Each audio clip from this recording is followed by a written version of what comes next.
बिजली के मीटर में दो चीज़ें होती हैं, एक है किलोवाट, एक है किलोवाट आवर। अब इन दोनों में क्या अंतर है, यही आज का टॉपिक है, तो चालू करते हैं फिर।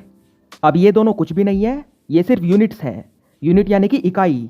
इकाई यानी वो चीज़ जिसके अंदर किसी भी फिजिकल क्वांटिटी को नापा जाता है। फॉर एग्जाम्पल, किलोग्राम है वजन की इकाई, ऐसे ही मीटर है लेंथ की यानी कि लंबाई की इकाई। ऐसे ही ज़्यादा पैसे वाला होना है इज्जतदार होने की इकाई, यानी कि जितना पैसा उतनी इज्जत। समझ रहे हो ना? इसीलिए कोई मेरी इज्जत नहीं करता। खैर, जो किलोवाट है वो है पावर की इकाई, यानी कि पावर को नापा जाता है किलोवाट में। ऐसे जो किलोवाट आवर है वो है एनर्जी की यानी कि ऊर्जा की इकाई। अब हर किसी के घर में जो मीटर की किलोवाट रेटिंग होती है वो अलग अलग हो सकती है। फॉर एग्जाम्पल, कुछ के घर में लगा होगा 2 किलोवाट का मीटर, तो कुछ के घर में 1 किलोवाट का मीटर। इसका सीधा मतलब ये है कि तुम कितना मैक्सिमम से मैक्सिमम, ज़्यादा से ज़्यादा लोड एक साथ अपने मीटर पे चला सकते हो। फॉर एग्जाम्पल, अगर तुम्हारा मीटर है 2 किलोवाट का, तो तुम यहाँ पे 2 किलोवाट से ज़्यादा लोड एक साथ अपने मीटर पे नहीं चला सकते। अगर तुमने ऐसा किया तो तुम्हें उसकी पेनल्टी देनी पड़ेगी, जो कि जब तुम्हारा बिजली का बिल आएगा ना महीने के लास्ट में, वो उसके साथ जुड़ के तुम्हें मिल जाएगा। तो यहाँ पे तुम्हें हमेशा ध्यान रखना है कि जितने किलोवाट का तुम्हारा मीटर है ना, इसको हम बोलते हैं सैंक्शन लोड, यानी कि स्वीकृत भार।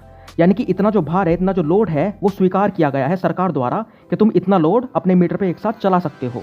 इसलिए जब भी तुम अपने घर में बिजली का कनेक्शन लो तो तुम्हें देख लेना चाहिए कि तुम्हारा मैक्सिमम जो डिमांड है वो कितनी जाने वाली है।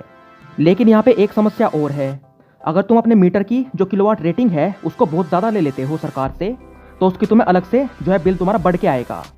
यानी कि कहने का मतलब ये है कि 2 किलोवाट वाले की अगर बिल बना है 100 यूनिट का महीने के लास्ट में, और ऐसे ही 1 किलोवाट वाले का भी बिल बना है 100 यूनिट का, तो यहाँ पे जो 2 किलोवाट वाला मीटर है ना, उसको ज़्यादा बिल देना पड़ेगा। दोनों की जो बिल है वो तो सेम बना है, लेकिन 1 किलोवाट वाले का क्योंकि सैंक्शन लोड कम है तो उसको बिल थोड़ा कम देना पड़ेगा। इसलिए तुम यहाँ पे बिल का जो रेटिंग है किलोवाट की, उसको बहुत ज़्यादा भी नहीं ले सकते और उसको बहुत कम भी नहीं कर सकते। उसको तुम्हें ठीक से कैलकुलेट करके अपने हिसाब से सही से लेना होगा। अब आते हैं किलोवाट आवर पे।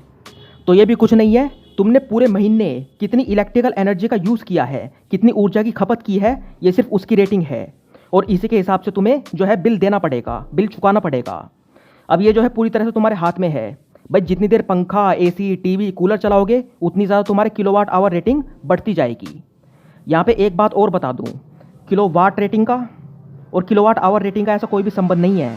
मतलब किसी का मान लो 1 किलोवाट का किलोवाट रेटिंग है, मीटर की सैंक्शन लोड है, और किसी की 2 किलोवाट है, तो ऐसा बिल्कुल हो सकता है कि 1 किलोवाट वाले का जो बिल है वो 2 किलोवाट से ज़्यादा आए, क्योंकि उसने ज़्यादा देर तक बिजली का इस्तेमाल किया है, ज़्यादा बिजली को यूज़ किया है, उसकी खपत की है। तो बस वीडियो ख़त्म। अब फिर से वही पुरानी रिक्वेस्ट, चैनल को सब्सक्राइब कर लो, वीडियो को लाइक कर दो, शेयर वेयर कर दो, चैनल की थोड़ी रीच बढ़वाओ। मिलते हैं फिर से किसी और वीडियो में।